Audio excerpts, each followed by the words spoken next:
Hello friends, welcome again. Friends, आज से हम लोग स्टार्ट कर रहे हैं एचपी टेट के लिए आपका फिजिक्स एंड केमिस्ट्री का portion 9th and 10th class से। ठीक है, फास्ट रिवीजन करवाऊंगी और उसमें से जो जो क्वेश्चंस बनते हैं इंपॉर्टेंट वो साथ में हम करते जाएंगे। ठीक है, तो वीडियोस काफी इंपॉर्टेंट रहेंगी, पूरी देखिएगा। जो काफी सारे कमेंट्स आ रहे हैं आप लोगों के, उनको मैं रिप्लाई करने की कोशिश करूंगी एक सेपरेट वीडियो में। ठीक है फ्रेंड्स, कि कैसे तैयारी करें, कम टाइम है, प्लेलिस्ट नहीं मिल रही है, तो प्लीज फ्रेंड्स आप प्लेलिस्ट चेक करें, उनमें सब कुछ है। ठीक है, प्लेलिस्ट बनाई हुई है, एचपी टेट मैथ्स की प्लेलिस्ट है, उसको चेक करें। ना हो तो डिस्क्रिप्शन देख लें आप, उसमें मैं लिंक प्रोवाइड कर दूंगी। अब देखिए, चैप्टर स्टार्ट करते हैं।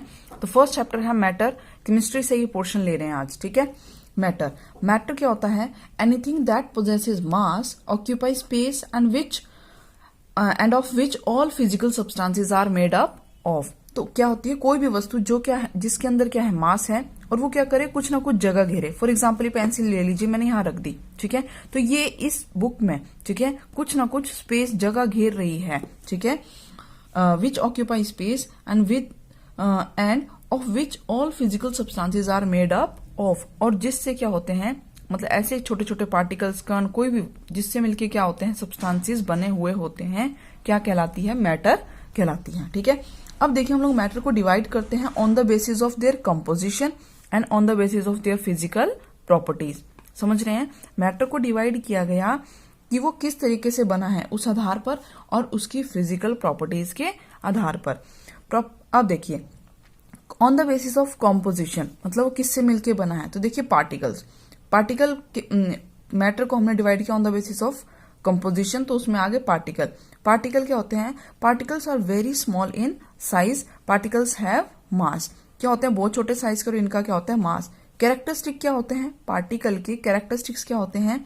Particles have space between them, उनके बीच में क्या होता है? जैसे छोटे छोटे पार्टिकल हैं, उनके बीच में क्या होगा? स्पेस रहता है। पार्टिकल्स आर कंटिन्यूअसली मूविंग, ये क्या होते हैं? लगातार एक जगह से दूसरी जगह मूव करते रहते हैं। ठीक है, अब क्वेश्चन बाई चांस आ जाए, पार्टिकल हैज, या इसमें से कौन सी प्रॉपर्टी पार्टिकल शो नहीं करता? तो 3 आपके पास दी रहेंगी, चौथी जो है वो नहीं होगी। पार्टिकल आर कंटिन्यूअसली मूविंग, हर टाइम घूमते रहते हैं। पार्टिकल्स अट्रैक्ट ईच अदर, तो ये हो गई कंपोजिशन एंड उसके टाइप। किससे मिलके बनता है मैटर? पार्टिकल से। पार्टिकल की 3 प्रॉपर्टी होती हैं, हमेशा मोशन में रहते हैं, एक दूसरे को अट्रैक्ट करते हैं, और उनके बीच में क्या होता है? स्पेस होता है। नेक्स्ट देखिए, classification based on physical properties, physical properties के बेस में। तो देखिए, हम क्या करते हैं, स्टेट्स ऑफ मैटर में इसको डिवाइड करते हैं। ठीक है, स्टेट्स ऑफ मैटर, फिजिकल में क्या आ जाएगा आपकी? स्टेट्स ऑफ मैटर, जो हम आज तक पढ़ते आए। स्टेट्स का क्या मतलब है? Arise due to variation in the characteristic of particle. अब ये स्टेट जो है वो बनती क्यों है? बिकॉज ऑफ द क्या? डिफरेंट ओरिएंटेशन या अरेंजमेंट ऑफ पार्टिकल किस तरीके से अरेंज होंगे, उसके हिसाब से हमारी क्या बन जाती हैं? स्टेट बन जाती हैं। जैसे कि अगर पार्टिकल्स बहुत पास हैं तो क्या होगी, अगर बहुत दूर हैं तो कौन सी स्टेट होगी? ठीक है, या इन दोनों के बीच में है तो कौन सी स्टेट होगी? ठीक है, समझ गए? स्टेट से, स्टेट आप ऐसे समझिए भाई, वो किस अवस्था में है उस समय में। ठीक है, अब देखिए, स्टेट्स ऑफ मैटर में हम लोगों ने क्या देखा? तो पार्टिकल के बेस में है ये। ओके, अब देखो, स्टेट ऑफ मैटर 3 में हम लोग मेन कैटेगरी डिवाइड करते हैं। कौन कौन सी हैं? Solid, liquid and gas. These are the 3 main states of matter, solid, liquid and gas. Solid क्या होते हैं? देखो, definite shape, distinct boundaries and fixed volume.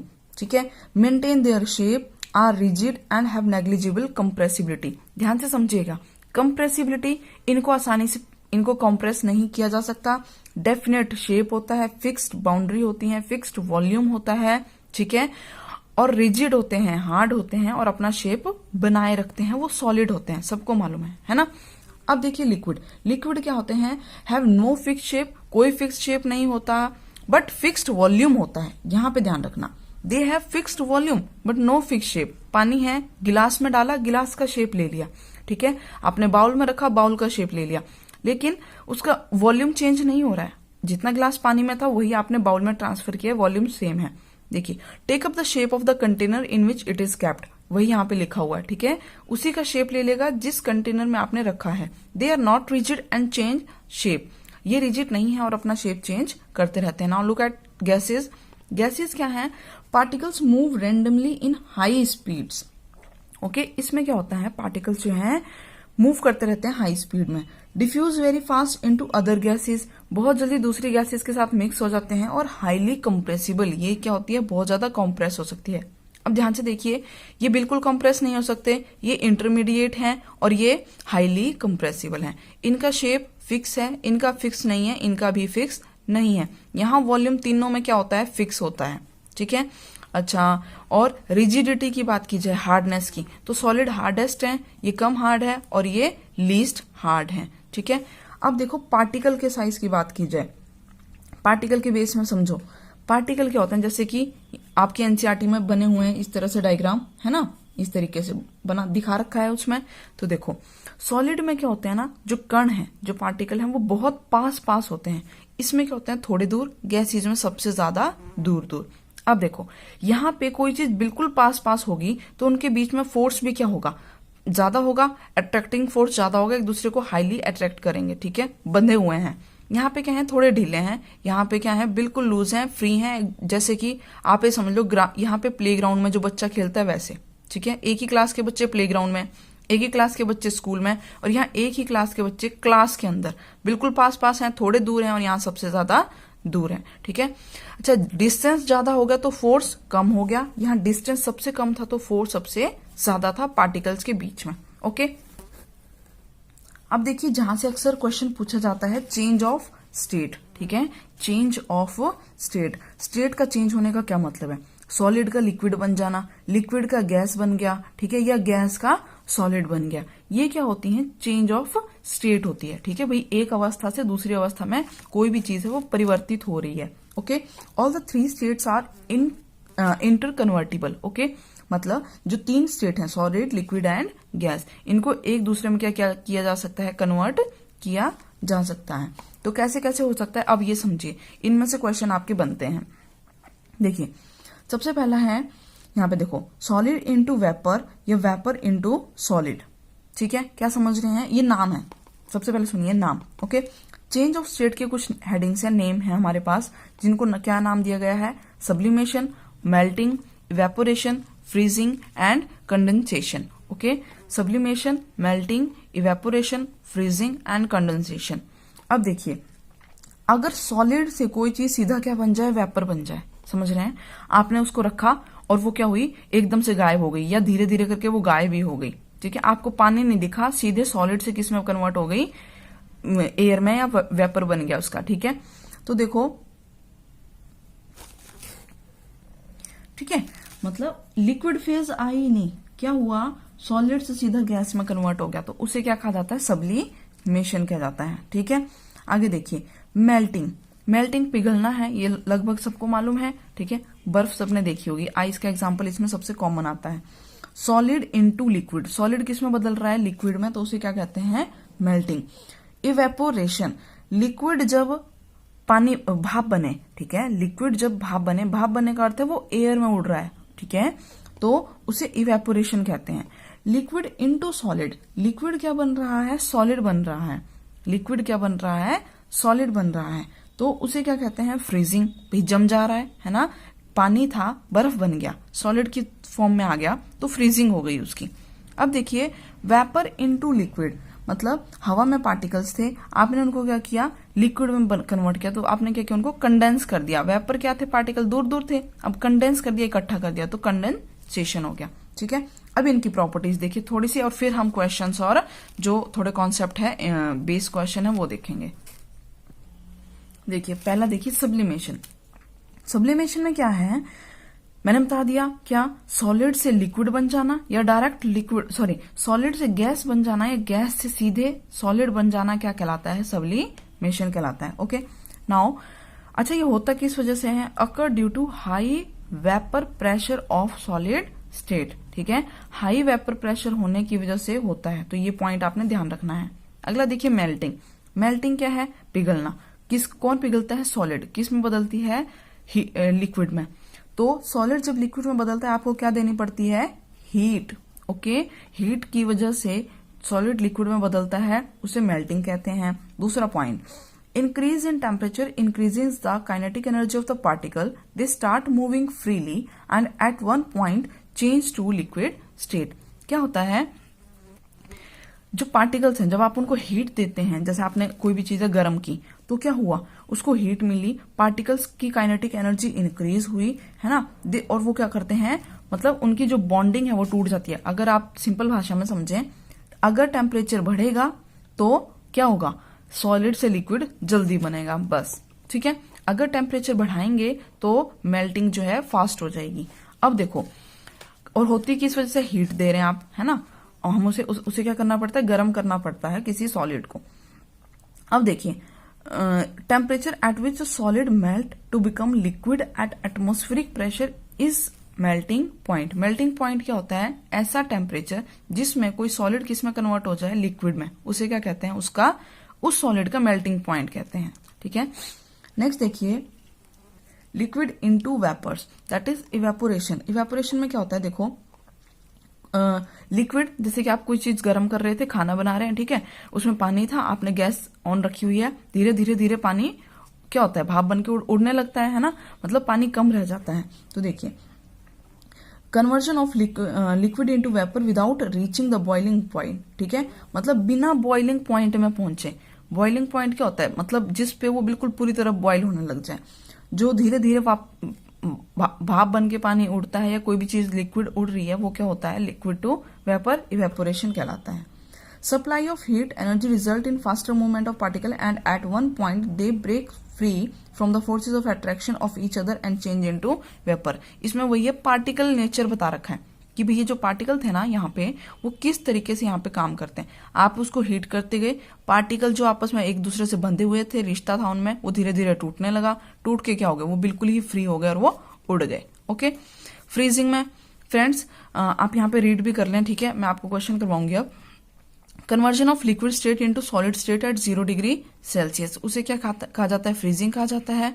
Lowering the temperature decreases the kinetic energy, ठीक है, समझ लीजिए, अगर टेम्परेचर कम होगा, जैसे आजकल ठंडी है, तो क्या होगा, पार्टिकल का मोशन कम हो जाता है ना, जैसे कि आप लोग भी घर से बाहर निकलना कम कर देते हैं, घर के अंदर ज्यादा बैठना पसंद करते हैं, तो पास पास रह रहे हैं, ठीक है, तो टेम्परेचर डिक्रीज होएगा तो फ्रीजिंग क्या होगी, इंक्रीज हो जाएगी, ठीक है। Temperature at which liquid changes to a solid at atmospheric pressure is its freezing point. Temperature at which a liquid changes to a solid at atmospheric pressure is called its freezing point. मतलब ऐसा तापमान जिसमें कोई solid जो है किस में convert हो जाए, कोई लिक्विड जो है वो सॉलिड में कन्वर्ट हो जाए, उसे क्या कहते हैं, उसका फ्रीजिंग पॉइंट। ऐसा तापमान जिसमें कोई लिक्विड वस्तु, ठीक है, तरल पदार्थ ठोस बन जाए, उसे क्या कहते हैं, उसका फ्रीजिंग पॉइंट कहते हैं। आगे देखिए, vapour into liquid condensation, vapours का सीधे क्या बन जाना, लिक्विड बन जाना। जैसे कि आपने देखा होगा, खाना बना रहे हैं, आपने ढक्कन रख दिया उसके ऊपर, तो ढक्कन रखने पे क्या होता है, जो भाप है ना, और जब जो उड़ रही होती है गैस, वो ऊपर उस पे बूंदे बूंदे पानी की आपने देखा होगा ढक्कन पे आ जाती हैं, ठीक है। तो क्या हुआ, जो वाष्पीकरण हो रहा था, जो भाप बन के उड़ रहा था पानी, आपने उसको क्या कर दिया, कंडेंस कर दिया, ठीक है, मतलब रोकने की कोशिश की, और वो फिर से क्या बन गया, वहां वाटर ड्रॉपलेट्स बन गया। ओके, तो गैसेस का लिक्विड में बदलना कंडेंसेशन कहलाता है। कब होता है, जब pressure of vapour pressure become equal to the maximum pressure of the liquid at that temperature, ठीक है। वेपर प्रेशर किसके इक्वल हो जाता है, maximum pressure of the liquid at that temperature. Okay, ये बात आपने ध्यान रखनी है। अब देखिए इंपॉर्टेंट पॉइंट्स, ठीक है, उसी से देखो, मेल्टिंग पॉइंट ऑफ आइस क्या होता है, 273.16 केल्विन। ओके, याद कर लें इसको। अगला देखिए, रेट ऑफ इवेपोरेशन, बाकी आप रेस्ट ऑफ रीड कर सकते हैं, देखिए बुक आपके सामने है एक तरीके से, ठीक है। Rate of evaporation, evaporation increase होता है कब कब, ध्यान रखिएगा, ऐसे क्वेश्चन आते हैं एग्जाम में। इंक्रीज इन सरफेस एरिया, जब सरफेस एरिया बढ़ेगा तो इवेपोरेशन बढ़ेगा। Decrease in humidity, humidity decrease होगी तो इवेपोरेशन क्या होगा, इंक्रीज होगा, ठीक है। इंक्रीज इन टेम्परेचर, अगर टेम्परेचर बढ़ रहा है तो इवेपोरेशन बढ़ेगा। विंड स्पीड बढ़ रही है तो भी इवेपोरेशन बढ़ेगा, ठीक है। डिफ्यूजन और बॉइलिंग पॉइंट की डेफिनेशन आप यहां से रीड आउट कर लें। अब देखिए, जैसे कि इस क्वेश्चन में, ठीक है, क्या कहा गया है, convert the following temperature to Kelvin scale Kelvin में बदलिए। मान लीजिए ऐसा कोई क्वेश्चन आपके पास आ जाए ऑप्शन में, एक टेम्परेचर सेल्सियस में दिया हुआ है, केल्विन में कन्वर्ट करना है, तो क्या फॉर्मूला यहाँ पे लगा रहे हैं हम लोग। देखिए सेल्सियस इज इक्वल्स टू, तो देखिए सेल्सियस टेम्परेचर कितना दे रखा है 373 डिग्री सेल्सियस, हमने इसको कन्वर्ट करना है केल्विन में, तो क्या फॉर्मूला लग जाएगा, सेल्सियस नहीं आप लिखेंगे, देखो जो केल्विन में जो आंसर आएगा ना हमारे पास क्या आएगा, सेल्सियस डिग्री प्लस जो भी आपके पास 273, ये हमें केल्विन देता है। क्या समझे, केल्विन क्या कैसे आएगा, K is equal to C plus 273, तो यहाँ पे आंसर क्या आ जाएगा, केल्विन टेम्परेचर क्या होगा, सेंटीग्रेड कितना दे रखा है सेंटीग्रेड में 373 प्लस 273, जो आएगा वो आपका आंसर है, दैट इज 646 केल्विन। ओके, यहाँ पे देखिए नेफ्थलीन बॉल्स एंड ये परफ्यूम्स हैं, ठीक है। इनमें आपने देखा होगा नेफ्थलीन बॉल क्या हो जाती हैं, सॉलिड से सीधे क्या किस में कन्वर्ट होती हैं, वेपर में। ओके, एक ये क्वेश्चन आप ध्यान रखेंगे कि physical state of water at, जो पानी है वो 25 डिग्री सेल्सियस में कैसा होता है। देखो 25 डिग्री यानी कि नॉर्मल टेम्परेचर में पानी पानी की तरह यानी कि लिक्विड होगा। 0 डिग्री सेल्सियस में ध्यान रखना, ये मत कह देना ऑप्शन में अगर 4 ऑप्शन हो तो आप लिख दें कि सॉलिड होगा। 0 डिग्री सेल्सियस में वो both solid and liquid state दोनों में होता है। और वैसे ही 100 डिग्री सेल्सियस जब पानी उबल रहा होता है ना, बिल्कुल बॉईल हो रहा होता है, उस टाइम पे वो लिक्विड और गैस दोनों की स्टेट में होता है। और मान लीजिए अगर मैं यहाँ पे लिख लूं जैसे कि 150 या 200 डिग्री सेल्सियस में वाटर क्या होगा, तो फ्रेंड यहाँ पे वो क्या होगा, गैस की फॉर्म में कन्वर्ट हो रहा होगा। Okay, physical state of water क्या होगी उस केस में, गैस। ध्यान रखें 0 पे वो सॉलिड और लिक्विड दोनों होता है, 100 पे लिक्विड और गैस दोनों होता है। और अच्छा इसी में एक पॉइंट और ऐड कीजिए, देखिए बहुत ज्यादा इंपॉर्टेंट है। एक टेम्परेचर होता है जब पानी क्या हो, सॉलिड लिक्विड एंड गैस तीनों स्टेट में पाया जाए, तो उसे क्या कहते हैं, ट्रिपल पॉइंट ऑफ वाटर, जो है 0.01 degree Celsius. Okay, triple point of water यानी कि सॉलिड लिक्विड गैस तीनों में एग्जिस्ट करने वाला टेम्परेचर। ओके, इस टेम्परेचर पे पानी जो है सॉलिड लिक्विड एंड गैस तीनों स्टेट में होता है। यहाँ देखिए फ्रेंड्स, अब ये एक यहाँ पे डायग्राम बना रखा है, ठीक है। अगर लिक्विड से सॉलिड में जा रहे हैं तो बताइए, अब आप इनको खुद ट्राई कीजिए और आंसर करिए, ठीक है। लिक्विड से सॉलिड, सॉलिड से लिक्विड, लिक्विड से गैस, गैस से सॉलिड, सीधे गैस से सॉलिड या सॉलिड से गैस जा रहे हैं तो उसे हम क्या क्या कहते हैं, आंसर आपके सामने है, प्लीज इनको प्रैक्टिस कीजिए। और लास्ट क्वेश्चन देखिए, काफी ज्यादा इंपॉर्टेंट है, ऑस्मोसिस एंड डिफ्यूजन पे कंफ्यूजन होती है, ठीक है। तो ऑस्मोसिस ज्यादा नहीं, अगर आपके एग्जाम में, ठीक है, क्वेश्चन में कुछ हो स्टेटमेंट, आपको ऑस्मोसिस और डिफ्यूजन में से सिलेक्ट या रिजेक्ट करना हो, तो देखो ऑस्मोसिस ना मैक्सिमम केस में जो है सॉलिड्स के में होता है, ठीक है। और डिफ्यूजन जो है वो एयर की बात होती है, जहां पे एयर की बात आ जाए वहां पे डिफ्यूजन की प्रॉपर्टी आती है। देखो जैसे कि example, aquatic animal using oxygen dissolved in water, जो पानी के जीव जंतु हैं वो क्या कर रहे हैं, ऑक्सीजन का इस्तेमाल कर रहे हैं रेस्पिरेशन के लिए, तो वो क्या कर रहे हैं, डिफ्यूजन या ऑस्मोसिस। तो देखिए पानी में से वो ऑक्सीजन ले रहे हैं, है ना, तो यहाँ पे डिफ्यूजन हो रहा है। ओके, जबकि देखिए पहले वाला, सबसे पहला, swelling up of reason on keeping in water. अब जैसे आपने वो किशमिश है उनको पानी पे रखा तो क्या होती है, किशमिश फूल जाती है, क्यों, जो कम कंसंट्रेशन वाला सॉल्वेंट है, सॉल्वेंट क्या हुआ यहाँ, पानी, ठीक है। पानी में से किसके अंदर, पानी किसके अंदर भर रहा है, जाके रेजिन के अंदर जा रहा है ना, तो कंसंट्रेशन ज्यादा थी रेजिन की, मतलब वो ज्यादा घनी है, ठीक है। तो हल्के वाले से घने के अंदर जब जा रहा है तो क्या है, वो यहाँ पे ऑस्मोसिस हो रहा है, ठीक है। मतलब ऑस्मोसिस वैसे लिक्विड एंड सॉलिड दोनों में होता है, ऑस्मोसिस किस में हो रहा है, लिक्विड एंड सॉलिड दोनों के केस में होता है, पर प्रॉपर्टी क्या होती है, लोअर कंसंट्रेशन टू हायर जाता है। ओके, लोअर टू हायर जाता है, डिफ्यूजन हमेशा हायर टू लोअर में ट्रेवल करता है। ओके, तो फ्रेंड्स ये थे इंपॉर्टेंट पॉइंट्स। आई होप ये चैप्टर आपको हेल्प करेगा। मिलते हैं नेक्स्ट वीडियो में, टिल देन टेक केयर।